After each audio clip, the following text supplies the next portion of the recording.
Ok, gente, estamos de volta e joga na tela. Vamos pegar agora para resolver a prova do 30º exame unificado. Vejam a referência à prova branca, estou de volta com vocês. E seguindo, né, o que tradicionalmente vem acontecendo já há um certo tempo, as 8 primeiras questões são dedicadas à ética. Joga na tela a questão de número 1. Em certa situação, uma advogada inscrita na OAB foi ofendida em razão do exercício profissional durante a realização de uma audiência judicial. O ocorrido foi amplamente divulgado na mídia, assumindo grande notoriedade e revelando de modo urgente a necessidade de desagravo público. Considerando que o desagravo será promovido pelo conselho competente, seja pelo órgão com atribuição ou pela diretoria ad referendum, assinale a afirmativa correta. A atuação se dará apenas mediante provocação, a pedido da ofendida ou de qualquer outra pessoa. É condição para a concessão do desagravo a solicitação de informações à pessoa ou à autoridade apontada como ofensora. Estou de volta com vocês e, gente, a questão aborda o direito ao desagravo público. Tema, direitos da advocacia, mais especificamente, direito ao desagravo, que é um dos direitos que mais vezes foi explorado na prova da OAB. Os direitos do advogado estão no artigo 7º. E tem lá o direito ao desagravo público quando ofendido em razão do exercício da advocacia ou de um cargo ou função que ele desempenhe na OAB. Só que a cada 10 perguntas de desagravo que possam fazer, provavelmente as 10 vão ter resposta passando pelos artigos 18 e 19 do Regulamento Geral, que regulamentam o desagravo. E aí a primeira coisinha que eu quero trazer para vocês em torno do desagravo, pegando aí a letra A, é que o desagravo ele pode ser instaurado de ofício pela OAB, ou mediante um requerimento, uma representação do ofendido ou de qualquer pessoa. A OAB, tomando conhecimento, ela pode de ofício instaurar o desagravo, porque o desagravo, gente, ele pressupõe, não é uma ofensa à pessoa, mas é à advocacia. É ao advogado na condição de advogado, em razão de cargo no OAB, então o que ofende a toda a advocacia. Por isso que o OAB pode de ofício e não depende da concordância do advogado ofendido. Vamos no Regulamento Geral, artigo 18. Um inscrito na OAB, quando ofendido comprovadamente em razão do exercício profissional ou de cargo ou função da OAB, tem direito ao desagravo promovido pelo conselho competente, de ofício, a seu pedido ou de qualquer pessoa. Estou de volta. Como é que funciona o desagravo? Bom, em regra, o desagravo ele é submetido à apreciação de um órgão do conselho, aí varia pelo regimento de cada conselho. Pode ser o conselho pleno ou um órgão específico, normalmente criam. Na Bahia, por exemplo, tem a Câmara de Prerrogativas, que é um órgão que julga os processos de desagravo. Eu estou colocando em regra por quê? Porque quando há um caso de urgência e notoriedade, a diretoria de imediato defere o desagravo e depois submete ao órgão para que o órgão referende. Mas a regra encaminha para esse órgão, vai sortear um relator que vai fazer a instrução e vai dar o parecer dele, levando a julgamento. E aí, pegando o outro ponto da questão, vamos jogar na tela, artigo 18, parágrafo 2º. A diretoria remeterá o pedido de desagravo ao órgão competente para instrução e decisão, podendo o relator, convencendo-se da existência de prova ou indício de violação, solicitar informação da pessoa autoridade ofensora, sem que isso configure condição para a concessão do desagravo. Estou de volta, repare. O relator ele pode pedir informações à autoridade ofensora, mas isso não é condição para a concessão do desagravo. Por exemplo, o material probatório que está instruindo o processo já torna evidente, de maneira escancarada, que houve ofensa à advocacia. Ele nem precisa pedir informações à autoridade. Joga na tela. A letra A está duplamente errada. A atuação se dará apenas mediante provocação, errado, e diz que é condição para a concessão do desagravo a solicitação de informações à pessoa, autoridade ofensora, também é errado. Letra B. A atuação se dará de ofício ou mediante pedido, o qual deve ser formulado pela ofendida, seu representante legal ou advogado inscrito. Não, pode ser por qualquer pessoa. E diz que é condição para a concessão do desagravo a solicitação de informações. Também está errado. Vamos ver a letra C. A atuação se dará de ofício ou mediante provocação, seja da ofendida ou de qualquer outra pessoa. Perfeito. Não é condição para a concessão do desagravo a solicitação de informações à pessoa ou autoridade apontada como ofensora. Perfeito, estou de volta. A letra C está corretíssima, ok? Vamos para a próxima questão. Joga na tela a questão 2. O advogado Geraldo foi regularmente constituído por certo cliente para defendê-lo em um processo judicial no qual esse cliente é réu. Geraldo ofereceu contestação e o processo segue atualmente seu trâmite regular, não tendo sido por hora designada a audiência de instrução e julgamento. Todavia, por razões insuperáveis que o impedem de continuar exercendo o mandato, Geraldo resolve renunciar. Em 12 de fevereiro de 2019, Geraldo fez a notificação válida da renúncia. 3 dias depois da notificação, o mandante constituiu um novo advogado, substituindo. Todo o ocorrido foi informado nos autos. Considerando o caso narrado de acordo com o Estatuto da Advocacia, aí vem, letra A. Geraldo continuará a representar o mandante durante os 10 dias seguintes à notificação da renúncia. O dever de Geraldo representar o mandante cessa diante da substituição do advogado, independentemente do decurso de prazo. Bom, estou de volta. Primeira coisa que eu quero destacar para você. Advogado pode, a qualquer tempo, renunciar ao mandato. É um direito potestativo dele. O advogado não é obrigado a continuar advogando para quem quer que seja. E da mesma forma, o cliente pode, a qualquer tempo, revogar a procuração. Não quero mais ser advogado, revoga a procuração.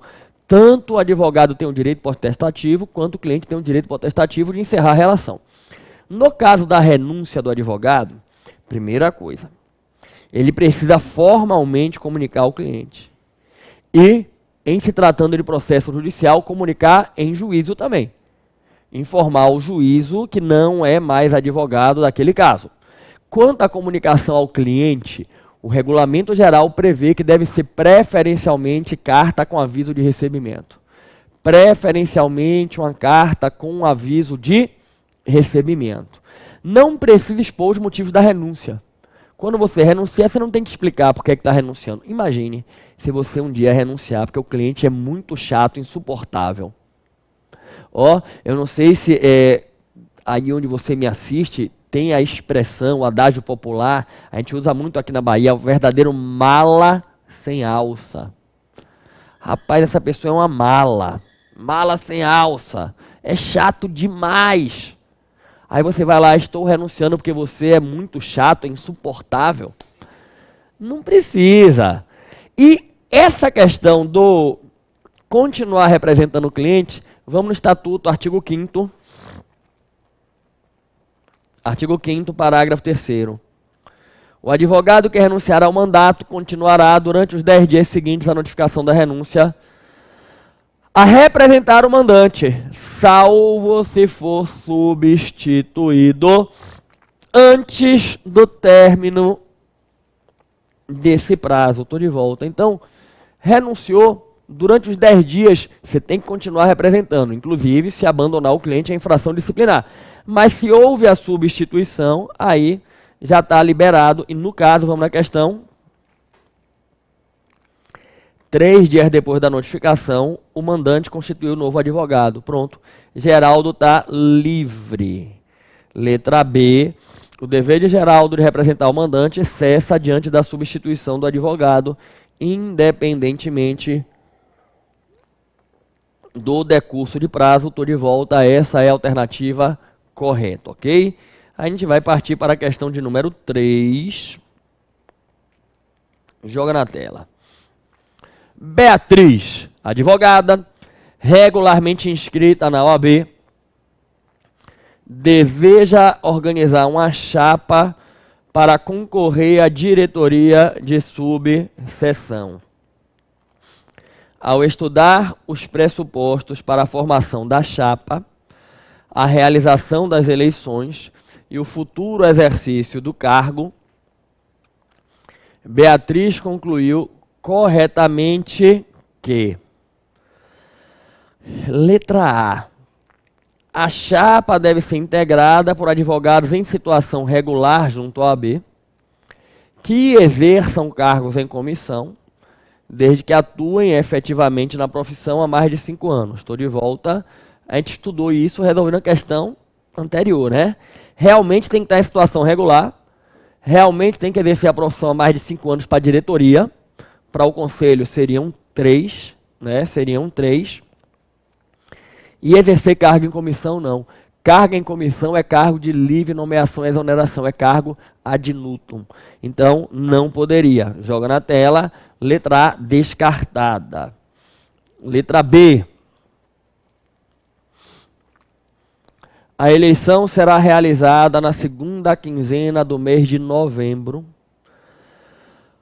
do último ano do mandato, sendo o comparecimento obrigatório para todos os inscritos na OAB. Estou de volta com vocês e, gente, presta atenção, aí está correto.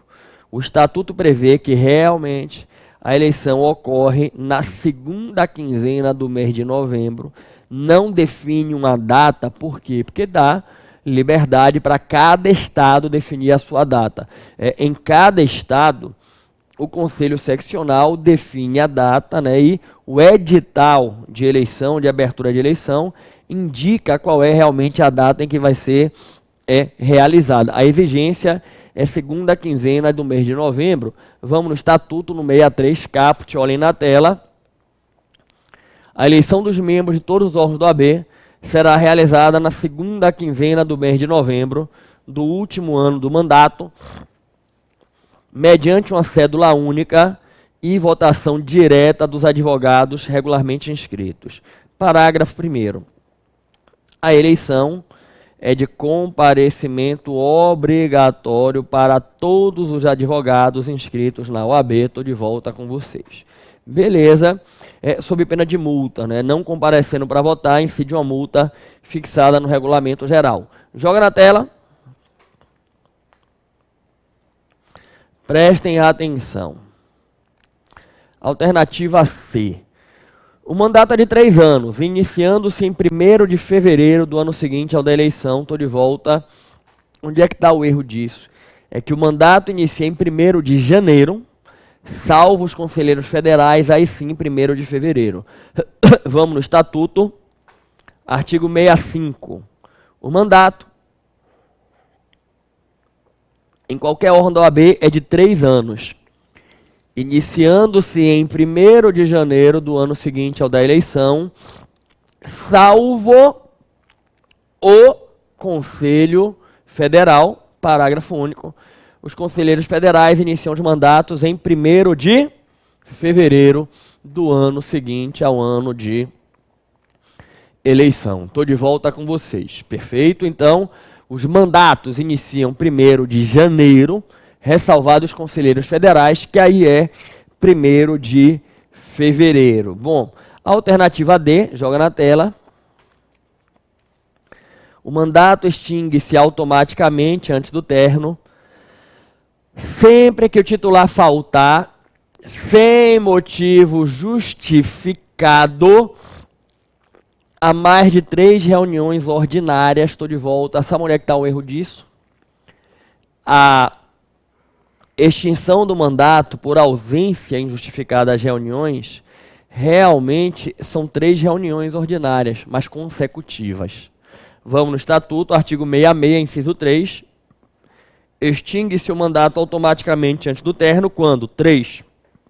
O titular faltar sem motivo justificado a 3 reuniões ordinárias consecutivas de cada órgão deliberativo do Conselho ou da diretoria ou da Caixa de Assistência. Estou de volta com vocês. Perfeito? Então, teriam que ser 3 reuniões seguidas. Maravilha. A gente pode partir para a questão de número 4. Joga na tela.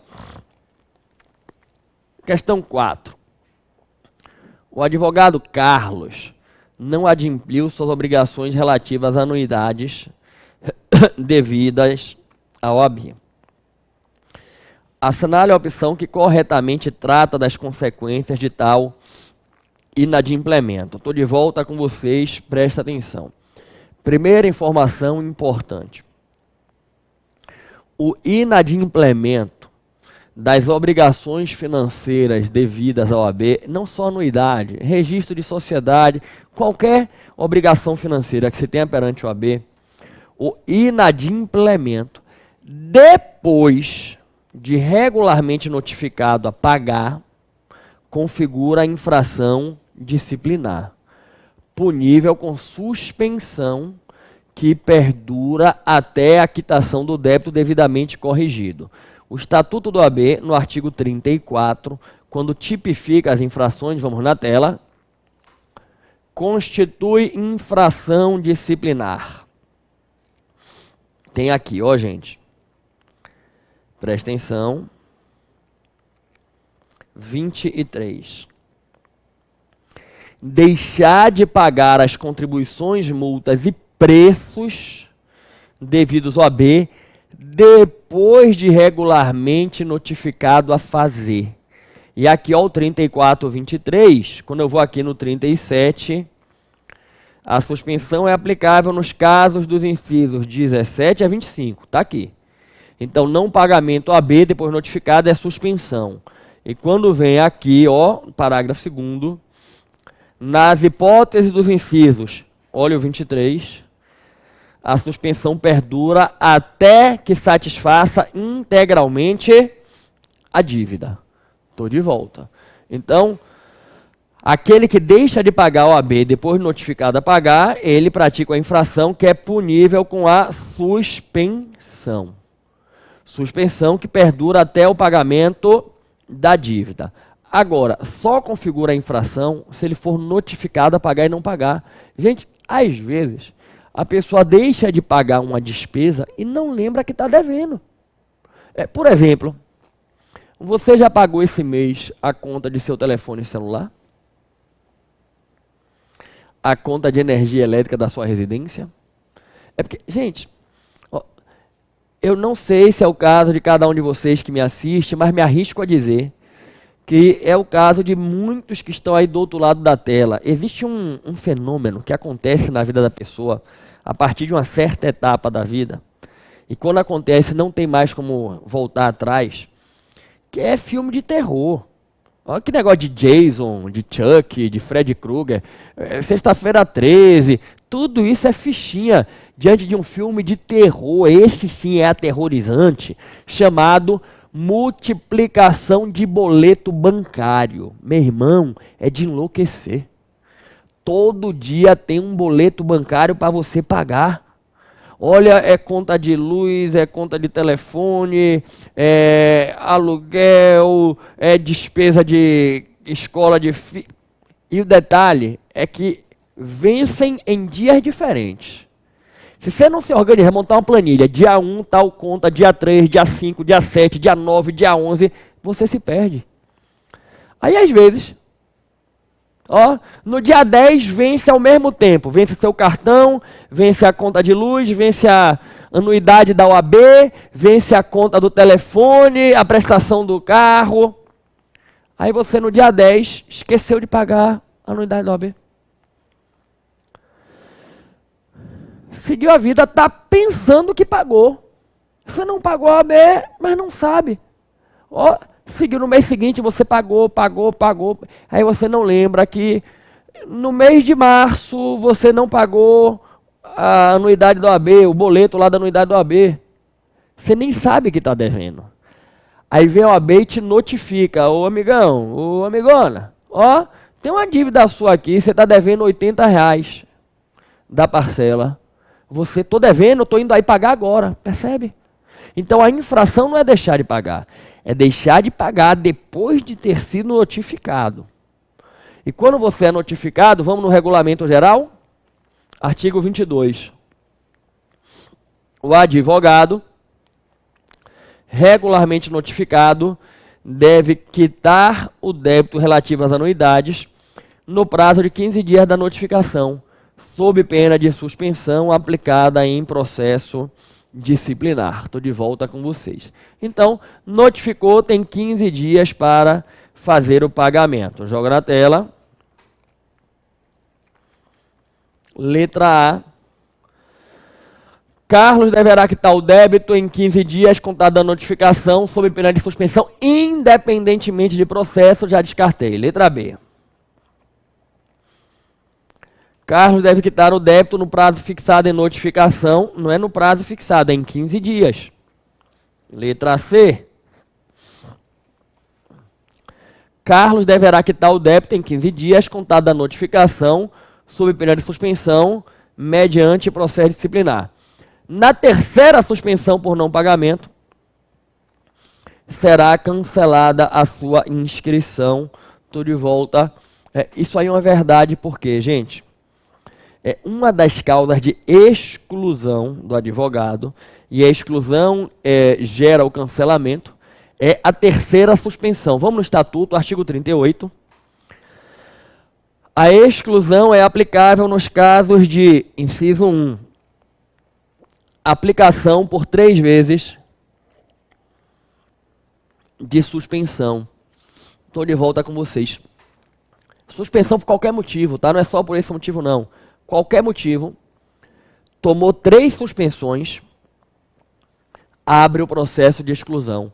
Configurada a terceira suspensão, a OAB instaura o processo de exclusão. Então essa realmente é a alternativa correta. Vamos caminhar. Joga na tela. Questão 5. Jailton, após 10 anos de exercício da advocacia,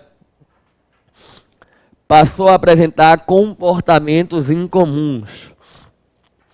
Após avaliação médica, foi diagnosticado com uma doença mental curável, mediante medicação e tratamento bastante demorado. Segundo as disposições do Estatuto da OAB, o caso de Jailton incide em causa de suspensão do exercício profissional, impedimento para o exercício, cancelamento da inscrição ou licença do exercício. E essa é a resposta correta. Estou de volta. Gente, o tema é inscrição, mais especificamente licença. Tema batido também em prova. Quando a gente estuda a inscrição, a gente fala dos casos de cancelamento e dos casos de licença. Na licença, o advogado se afasta por um período da advocacia. Joga no Estatuto, artigo 12. Licencia-se o profissional que, 3, sofrer doença mental considerada curável. Estou de volta com vocês. Se fosse incurável, ele ia perder a capacidade civil e ia ter que ter a inscrição dele cancelada. Mas sendo algo curável, é um caso de licenciamento da atividade profissional. Bacana quanto a isso, tranquilo quanto a isso? Bom, o que é que a gente vai fazer? Tem mais questão ainda para a gente resolver. A gente vai rodar a vinheta, ó, vai dar aquela chamada de vinheta e vai voltar para seguir estudando no próximo bloco. Eu te faço um pedido. Se afaste não, que eu já estou voltando com muito foco, força e fé!